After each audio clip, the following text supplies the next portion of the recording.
আমার ছোট ভাই, তুই তো জানিস আমার একটা ভাই আছে, ঢাকায় লেখাপড়া করে।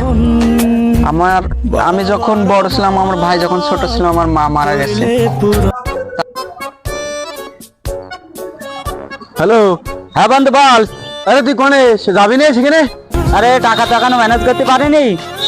দাম ভাইয়ের কাছে ফোন দিয়ে টাকা নিয়ে তারপরে আমি ফোন দিছি তোর কাছে। হ্যাঁ রেডি থাকিস তুইও, টাকা তো ম্যানেজ করবই। আচ্ছা রাখ। ভাই আমি বিস্কুট কোম্পানির থেকে এসেছি, আপনার কোনো মাল লাগবে না? না না ভাই, আমার কোনো মাল আপনার দোকান তো অনেক খালি খালি লাগছে, বলেন ভাই বলেন। হ্যাঁ না না ভাই, মালটা লাগবে না, আপনি আসেন। আরে দেই না আপনার না মাল ভাই, না ভাই লাগবে না, আসেন। লাগবে না? জি না ভাই, লাগবে না।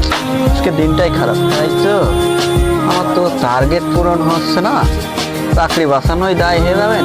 কি করি ভাই, কিছু একটা দিই। হ্যাঁ দেখেন, আমার আসেন, খুব ভালো কোম্পানির মাল।